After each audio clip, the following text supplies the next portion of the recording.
Welcome into another episode of Husker Women's Wednesday, powered by Emeritus. I'm Jessica Coody, and not too often do you get to say you get to be joined by a national champion, but that's exactly what we've got for you in today's guest, Axelina Johansson, coming off another national champion, two-time national champ, but this one coming in the indoor NCAA championships. Thank you so much for being here. Congratulations. Thank you so much. Well, how did it feel? I mean, you already had one, but how did it feel to win your first indoor national title? It feels really good. I think last year was pretty tough for me, so I've been working really hard to get back to where I was in 2023, and I'm getting there. So I'm really happy that I was able to throw that far and take the win. Should also say Olympian too, as you also competed at the Olympics too. I mean, just an incredibly decorated career. But you said it was a little difficult. Why was it difficult? Why was it a challenge? What was the process like for you to get to where you felt like you could go win a national title? I mean, coming off, I'm in such a good year I had in 2023. Like you said, I won the NCAA championship, and I went to Worlds, and I just had a really, really good season and had very high expectations for myself last year for the Olympic year. You want the childhood dream, you want to throw far there, and I don't know, I think I just put too much pressure on myself, and yeah, so I've been working really hard to the mental part for this year, to just enjoy it, and don't have so much pressure on myself, and it's been working pretty good. I'm starting to throw far again and enjoying it. I can only imagine that kind of pressure. What has that process been like for you? Because we talked to a lot of athletes that have to learn how to address that mental aspect of it. Was that something, have you enjoyed that part of it? Just, I guess, maybe tapping into that and understanding that part of it? Yeah, the mental part is as important as the physical part, I think. I mean, you have to perform in that moment when you compete, and it can be very hard with all the pressure around you, people is watching, cameras is everywhere, and, so just learning how to control the mind, and when you see progress with that, you can handle the situation well. I think it's more fun, you see you getting better at something. So I think, yeah, it's fun. So you're from Sweden. Tell us about your journey. How did you end up at Nebraska? Yeah, I always had in my mind that I kind of wanted to go to the States and try it out. I think the worst thing that could happen is that I don't enjoy it, and then I would just go back home. So I was open for an adventure, and I was looking on Instagram for different schools and coaches, and see how the different coaches work and what kind of technique they're following. And I really liked Justin Clair, which is my coach right now. So I actually signed with North Dakota first, because that's where he was at. And then he said, do you want to come to Nebraska with me? And I was like, yeah, of course. So that's kind of how I ended up here in Nebraska. He has been talked about as being one of the best throws coaches in college track and field. Why is that? Why is he so good at working with the throwers and the different events on the field aspect of it? What separates him? He has a lot of knowledge, about the throwing and the technique, and I think the way he coaches, he makes you be very aware of what you're doing. He's not giving you input after each throw. He wants you to think about the throw and how it felt, and then guide you from that, how you should move your body, kind of.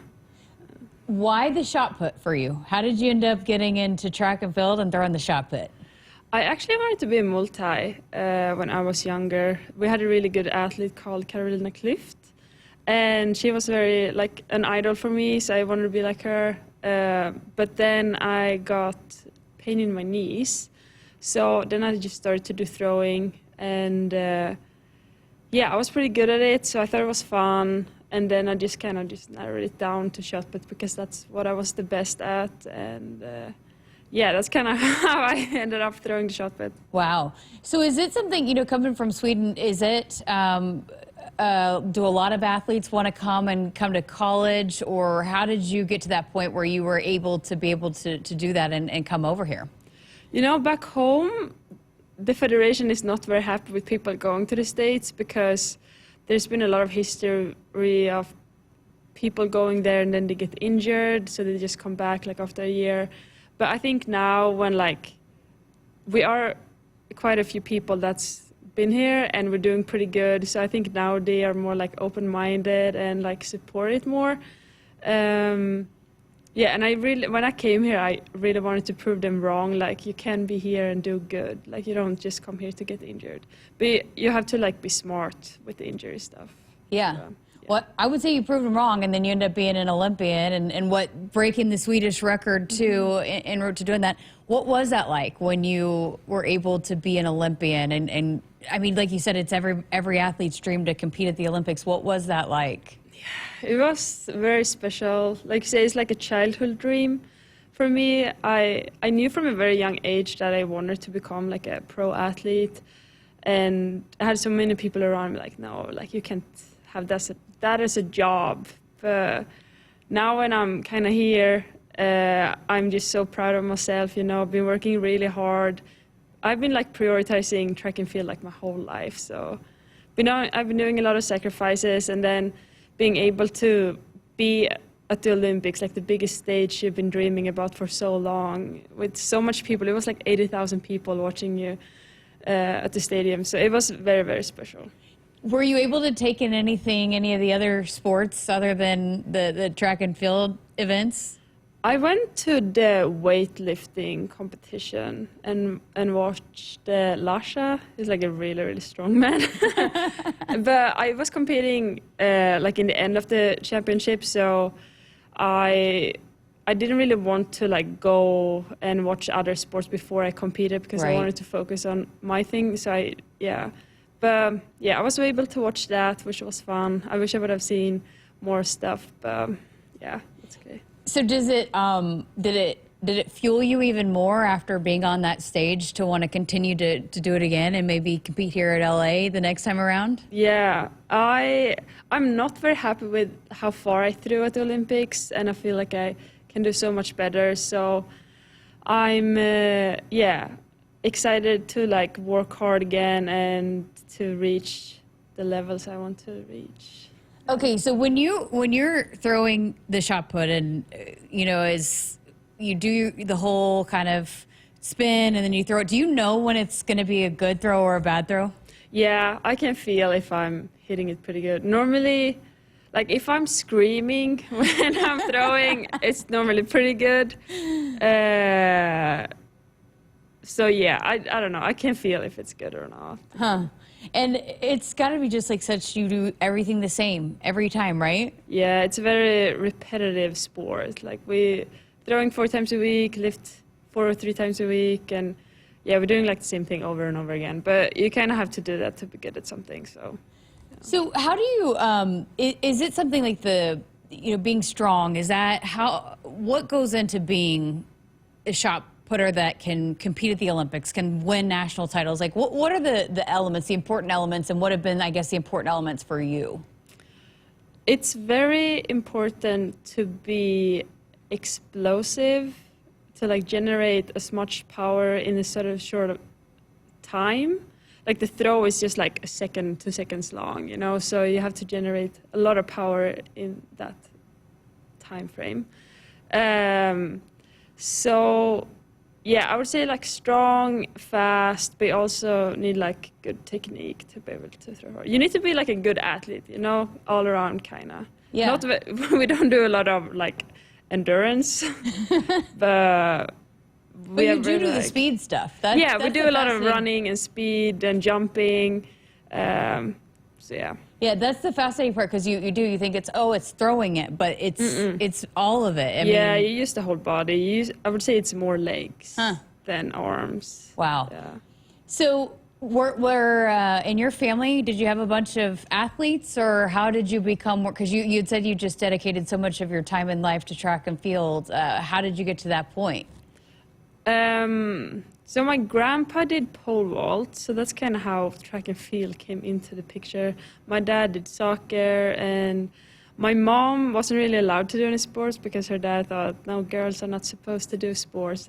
You know, she was very conservative. So my mom was always like, you know, I want my kids to be able to do what they want. And I was a very like active kid. I like to like run around and do stuff. So they thought like track and field would be a good fit for me. So that's kind of how it started. So are they huge fans now? Do they watch all that you do? I mean, do they find ways to kind of track how you can compete here? Yeah, my mom and her partner always watch me compete, and yeah, they are always following the live results, and I'm always calling them after I finished my competition, so they are very, very interested in what I'm doing. Yeah. Oh, that's awesome. So when you get here from Sweden, what did you think of Nebraska, the United States? What are some of the things that you've learned, you've picked up on here being in the United States? In Nebraska, I should say. Yeah, you know, my first, like, what do you call it, like, I don't know what you call it, but like my first idea about Nebraska was that people here are very friendly, very extroverted, like to talk a lot, but that's something I like and admire and I want to be better at, because back home we are very introverted and kind of keep us to ourselves. So I think living here has definitely made me more extroverted, which I think is good. You know, just being a part of this track program, because it can be such an individual sport, but every time an athlete comes in here from the track and field program, they talk about being a part of the bigger picture. What has that been like for you, being a part of the team? And it seems like you guys are just so supportive of each other, men's and women's, whatever the event may be. It just seems like you guys are there rooting each other on and just so happy for each other's success. Yeah, it's definitely a different experience to be here, to be on a team. You know, track and field is an individual sport, so you're normally just by yourself or with your coach. So I think being on a track team is just, I don't know, people are, like you say, are cheering each other on, and if you have a tough practice or going through some tough times, like people are there to support you and motivate you, you know. So yeah, I really like it. Yeah. Okay, so I did want to ask you just a couple more on winning the national title last weekend. Did you feel good going into it? I mean, how confident were you? And then was it kind of one of those days where once it started, you're like, yeah, this is my title to win today? Yeah, I was pretty confident that I was going to win. I have been, you know, I've been at so many championships before. I've been in a situation where I have to perform at that moment. So I know how that is. And I was going in there like knowing that I was in a very good shape, and that if I executed my technique right, that I was going to throw far. But I just kept telling myself, like, I'm going to win, like I'm going to win. You know, just like telling myself that I was going to win. And I won, so yeah. You know, your name is just all over the program record books here at Nebraska. What does that mean to you, just knowing that you are leaving a legacy here at this program? I think it's cool. I hope I can inspire younger kids and girls to also want to do shot put. I think a lot of people still think you have to be really big to throw far, and you know, you have to look like a man, but I want to show them that you can be like a cool girl, you know, you can be strong. It's beautiful to be strong and muscular, and yeah, I hope I can inspire younger girls to see that. Oh, that gives me chills. What a great message. You know, I like to use this podcast here on Husker Women's Wednesday to maybe do just that, to inspire the next generation. And I thought you hit on something really important, because you became the best in your sport, where you have all this pressure. So what advice would you give to young athletes that are striving for that, but balancing, understanding the pressure, but then also how you manage that, I guess? Like, how have you come to where you've been able to do that? I would say don't take the sport too seriously. I think you you need to balance like the life around it. Like you have to do other things around the sport. Like everything can't be around it. And people is not gonna like you less because you're doing bad. People just want to see you like feel well and do well. So yeah, well, I don't know what to I say, but I like that. You know, it's like, just you could probably just get in your own head a little bit, right? Yeah. But you're more than just how you throw the shot put, yes. or what kind of athlete you are. Yeah, and that can be hard because normally people just want to see you and talk about the sport. Like if you're doing like interviews, people are only asking about the track and field part. You know, no one is never asking you like, how are you feeling and what do you like to do outside of the sport? You know, people are only interested in your performance, and I think it's important to know that like you are important outside of the sport. You are a person, you know. Yeah. What do you like to do outside of track and field? Thanks for asking. I really like to do like craftship. Like I like to crochet right now. Wow. Right now I'm very interested in French beaded flowers. You guys should look that up if you don't know what it is. But yeah, to do a lot of like, you know, craft making. I also really like to thrift. Like my whole outfit I'm wearing now is thrifted. That's great. I'm very like interested in like and to help like environment and like to like non-toxic things. I feel like a lot of beauty products that are selling right now has so much like phthalates and stuff that is bad for you and can like rub your hormones and stuff. So I'm very interested in like natural ways to do stuff, you know. Wow. Yeah. Fascinating. You've got a lot of layers to you. Okay, do you have any advice or tips for people on thrifting if they're going thrifting? Yeah, you kind of have to look through every piece like when you're thrifting. I feel like a lot of people who just go there to look for clothes, they just like, I don't know. Just like, yeah, they just go walk through around. it quickly, kinda, yeah. You know, you have to look through every piece, kind of, and try clothes on. I think sometimes when you see something just hanging on the rack, you can be like, oh, that's not that nice. But when you put it on, it can be really good. So, yeah, just try it out. You know, you save a lot of money, and it's so much better for the environment. You know, fast fashion is destroying our planet. So I think shopping secondhand is very good for that. And you save money too, because it's a lot cheaper than buying new clothes. And the outfit is very cute. That is the first thing I said to you when you walked up, was it not? How much I liked your outfit. So you can find some good things, obviously, thrifting. Mm-hmm. Well, what a fascinating conversation. Quickly, though, moving forward, now that as you guys go into the outdoor season, then we should talk about that. And there's a lot of expectations for this program, both men's and women's, moving forward. So how do you go about moving forward now into the outdoor season after just coming off winning a national title in the indoor? I'm not going to focus on, like, what everyone else around me is saying. I think I'm just gonna, you know, I'm going back to a kind of tough training block right now. I'm gonna do like a lot of reps and sets in the gym, so my body's not gonna feel great. But just like build a good base and then just trust the process and be confident that I can throw far, and just like enjoy the sport. Oh, awesome. Thank you so much for being here again. What a great conversation. It was just a pleasure to get to chat with you about all things, even thrifting too. You never know what you're going to chat about, but thank you for being here and best of luck as you guys move forward, and congratulations again on that national title. Thank you so much.